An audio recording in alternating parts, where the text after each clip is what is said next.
big country singer, and you were going to be a big success. How actually did it all begin for you? How did everything come together? Exactly what took place?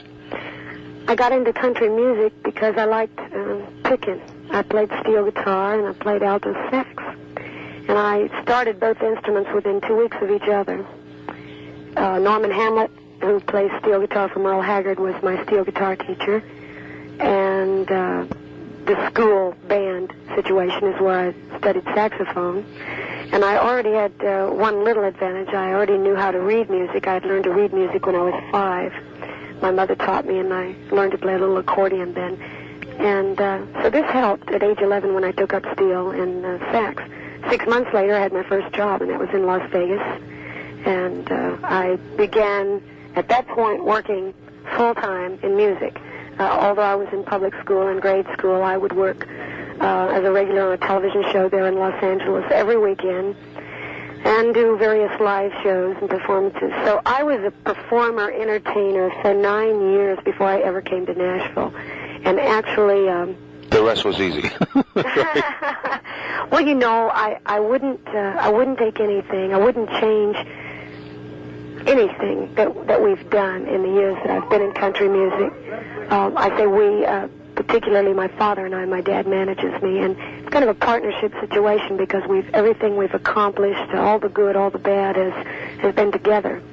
And certainly, you hear of overnight successes. Mine is not a story of overnight success, but I like the fact that what little bit of success I have attained has been built on very solid ground, and I like that because I don't want to just be in this business and get what I can and get out. I want for it to have mattered at least a little bit when it's all said and done that I was in country music. What's your favorite record of everything that you've done? And I know that's going to be a difficult question. It always is, because you have to say, now, I like this one, I like that one. Maybe you got one or two choices or some very interesting perspectives to one or two things in the past you can relate. One of mine, oh, mercy. It usually is the one that's the newest. Mm-hmm. I wonder why. Well, you know, and it's not just a hype on that. I think it's because it's always something. You're enthusiastic because it's new, and it's something that you can be excited about on stage. But some songs that jump into my mind immediately would have to be 3 of them. The Midnight Oil, which was a Columbia record.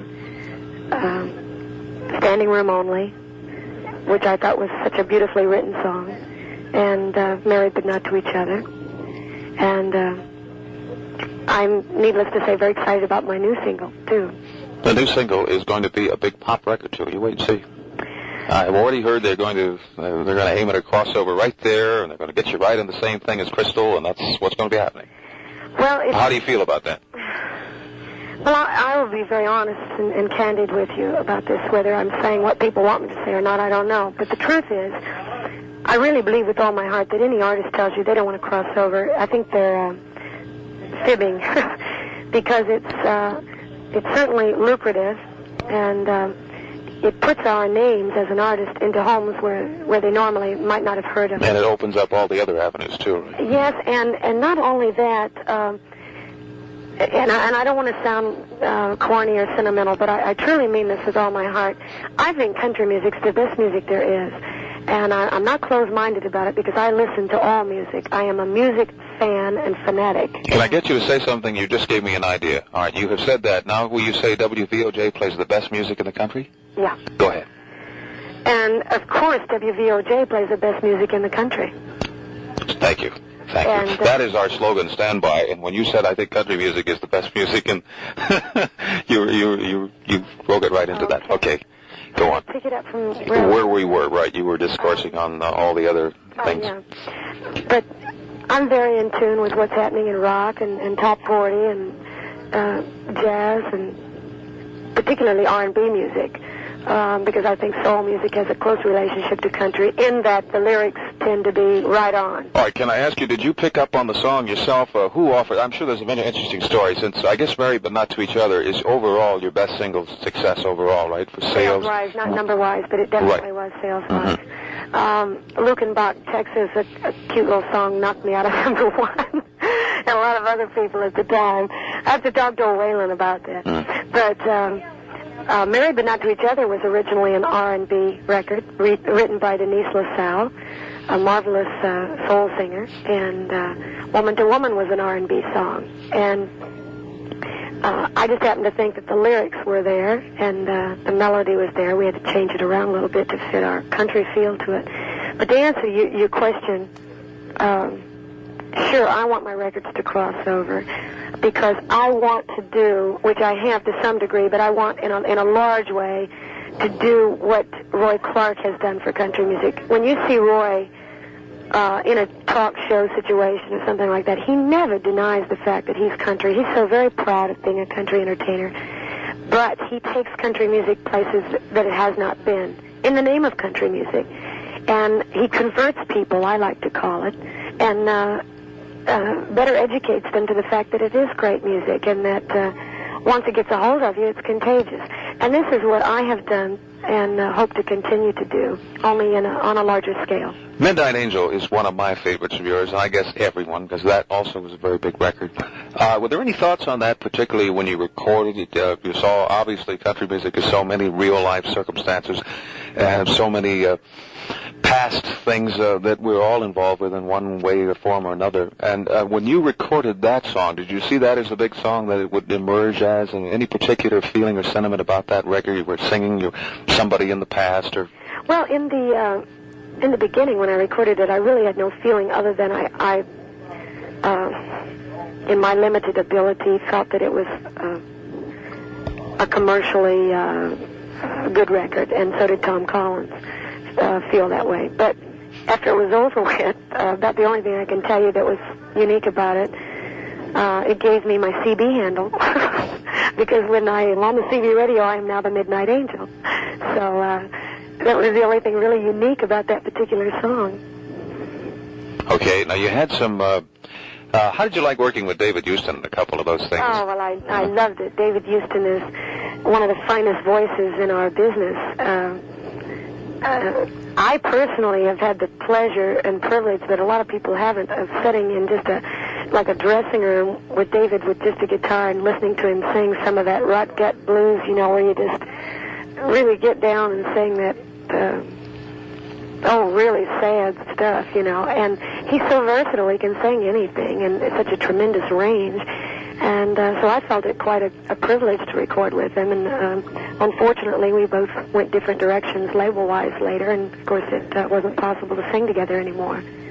There's a particular gentleman right now that he and I both would like to record together, and I'm really not at liberty to say who he is, but if things get worked out, perhaps we can.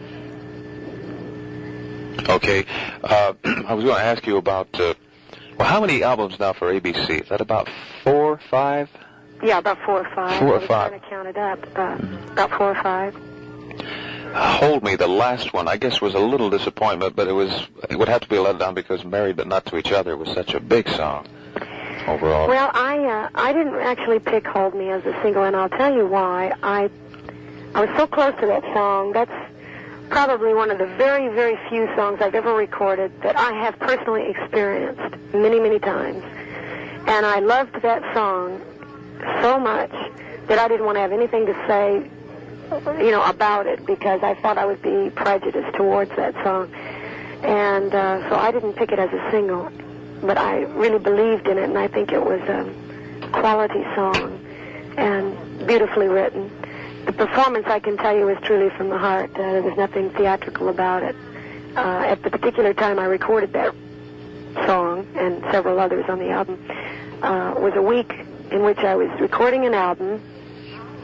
I had to finish the album, and like on Friday, I played the Opry that Friday night. Saturday, I overdubbed. Saturday night, I played the Opry again, and I had not even packed yet. And Sunday, I was leaving for the tour that I made this last winter to Saudi Arabia and Europe, 2 different climates, and I had to pack 2 different wardrobes, and I hadn't even begun. It's amazing. You get an awful lot of publicity about that, too. I noticed in all the trades, everybody is following you around very, very nicely now. I remember I saw the picture on the camera, was it? Yeah. Yes. It's hard to tell which one was me and which one was him. But that song... It didn't look like you. No, it didn't. that song, Hold Me, I did on the Saturday, and everything had begun to pile up so heavily on me. And when I walked into that studio and got behind that microphone and ready to sing it, that is exactly how I felt at that time, because I bet you in the 10 years that Ken and I have been married, I bet you at least 100 times I've walked up to him when he's working at the desk or something and just said, just hold me a minute, would you? And I'm sure the women know exactly what I'm talking about. So, yeah, being a male, I do. Do you? Well, we all have to. We've all heard that before. Yeah, that's true. Yeah. That's true. I think it was a lovely song. Mm-hmm. Well, listen, love, it's really, really nice of you to spend so much time. I really appreciate it. Now, if I can get you to do just one more ID. This one I had out early and I'd overlooked. Okay. Just, hi, North Florida. I'd like to be this kind of little girlish, the way you can do, because you have a way of doing that very well. Hi, North Florida. This is Barbara Mandrell, and you can win my new album sometime this hour on WVOJ. Oh, man. Okay. Sometime this hour? Right, that's fine. Sorry for all this background noise. Oh, that's all right. That's not even noticeable, really, is it? On WVOJ? Correct. Mm-hmm. Okay, gotcha. Hi, North Florida. This is Barbara Mandrell, and you can win my new album sometime this hour on WVOJ. There you are. Is that okay? Thank you.